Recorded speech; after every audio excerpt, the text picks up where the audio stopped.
सत नमो आदेश श्रीनाथ जी गुरु जी को आदेश आदेश आदेश। जय माता शमशान काली, जय बाबा काल भैरव, जय श्री राम, जय हनुमान। आप सभी लोगों का इस चैनल अघोर साधना विज्ञान में स्वागत है और आशा करता हूँ कि उस भैरवनाथ की कृपा से आपका जीवन मंगलमय होगा और अपनी पूजा भक्ति में आप लगे हुए होंगे।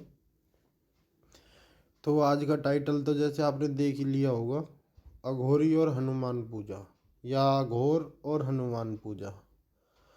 भाई कई लोग भ्रांतियाँ फैली हुई हैं समाज के अंदर कि अघोर केवल मैली शक्तियों की उपासनाएं करते हैं, शमशान में उपासनाएं करते हैं, तो उनमें मैली विद्याएं आती हैं। जितनी भी मसानी, मसान, भूत प्रेत, दिवालन, पिशाच, ब्रह्म, राक्षस, अटरम सटरम, अप्सरा, किन्नरी, यक्षिणियाँ, इन सब की पूजाएं करते हैं। जैसा कि मैं हर पिछली वीडियो में आपको बता चुका हूँ कि इन सब योनियों की सेवा अघोरी नहीं करता और न ही अघोरियों को इन नेगेटिव योनियों से कुछ लेना देना है। वो तो उस परम सत्ता महाकाल, माता महाकाली, शमशान काली, बाबा भैरव, इनकी भक्ति में लीन रहता है।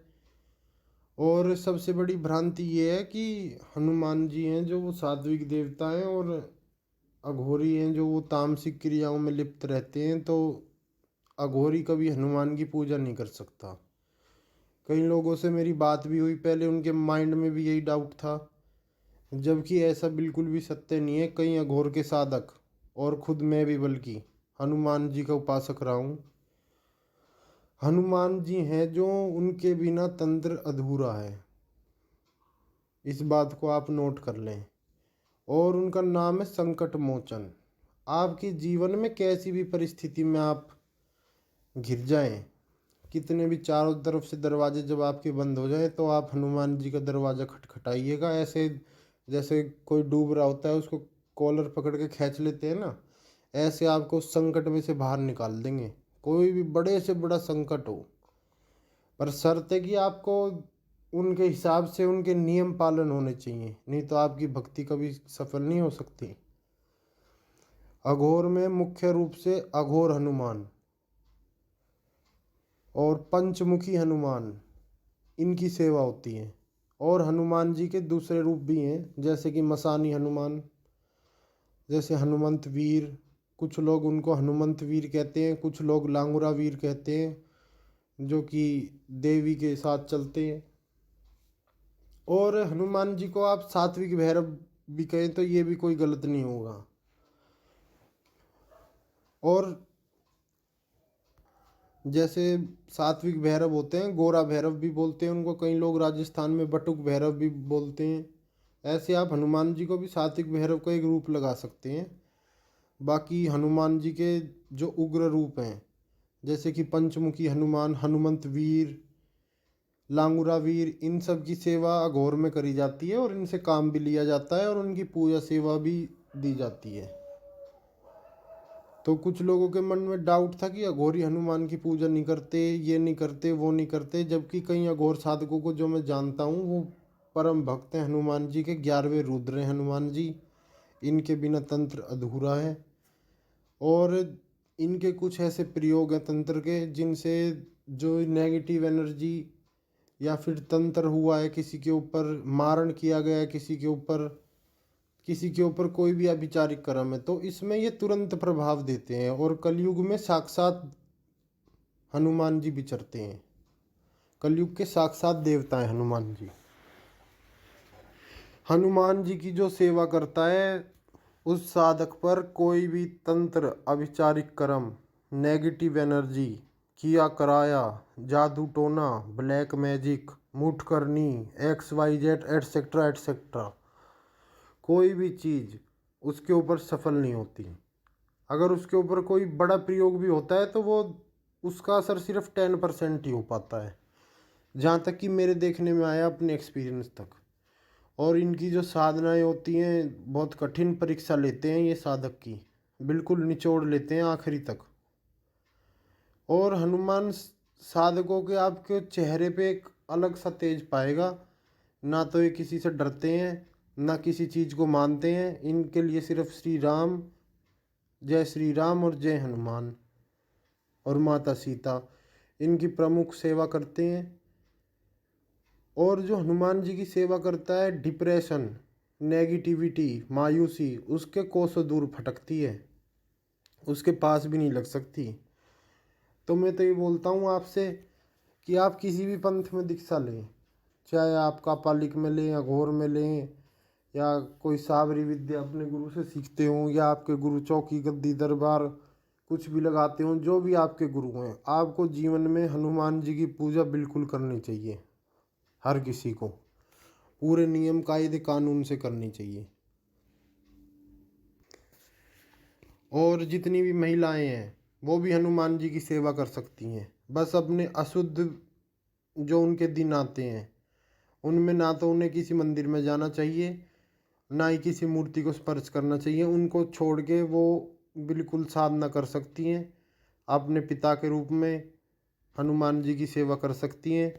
और जिन लोगों को डिप्रेशन रहता हो या मानसिक टेंशन बहुत ज़्यादा रहती हो, उनको तो ज़रूर हनुमान जी की पूजा करनी चाहिए, क्योंकि ये आपके आत्मबल को, इनकी पूजा करने से इतनी वृद्धि हो जाती है आपके आत्मबल में कि आपको हर चीज़ बिल्कुल छोटी लगने लगती है, बड़ी से बड़ी कठिनाई।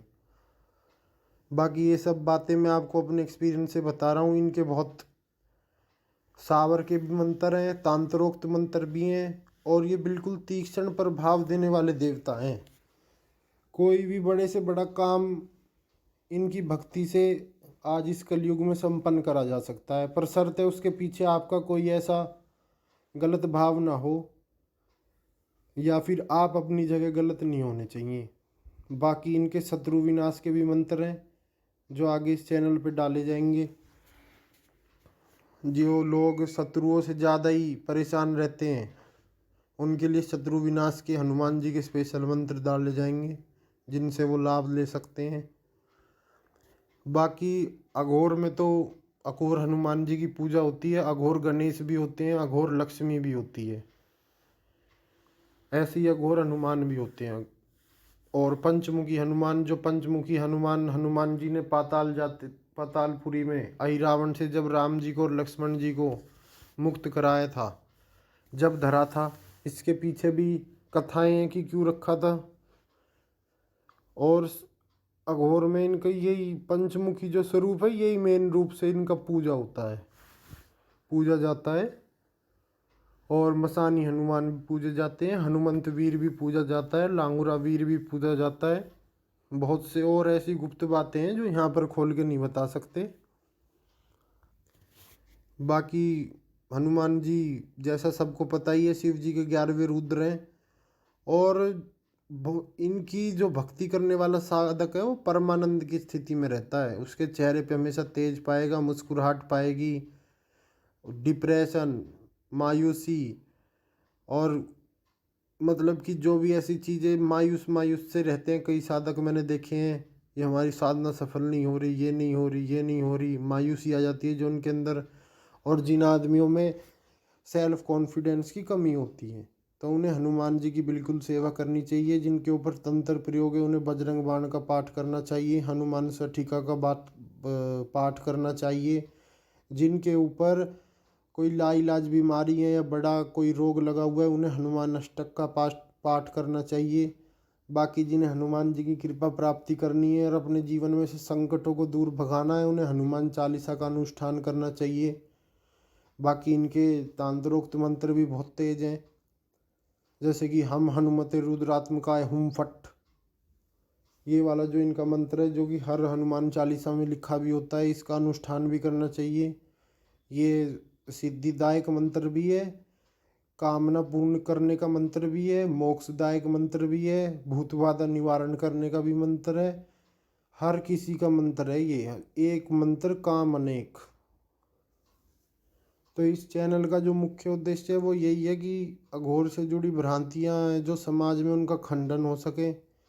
और जो एक नेगेटिव इमेज समाज में अघोर की बना दी गई है, भूत प्रेतों से और नेगेटिव शक्तियों से लोगों का बुरा करना, लोगों पे ये प्रयोग करना, वो प्रयोग करना, जो आज के लोगों की मानसिकता है अघोर को लेके, उसको बदलने की इस चैनल ने इस चैनल पे कोशिश करी जाएगी। बाकी जी कैसी कैसी आपको जैसी जैसी जानकारी चाहिए आप कमेंट करके बता सकते हैं। और ये बिल्कुल भी ना सोचें कि अघोरी हनुमान जी की पूजा नहीं करते। अघोर तो परम भक्त है हनुमान जी का। अघोर से बड़ा वैष्णव कोई है ही नहीं, जहाँ पर कोई भेद ही ना हो। उससे बड़ा भक्त कौन है जहाँ पर किसी चीज़ का भेद ही ना होता हो। तो आज के लिए आपके लिए छोटी सी जानकारी थी। अच्छी लगी हो तो लाइक शेयर सब्सक्राइब करिएगा। आदेश आदेश आदेश।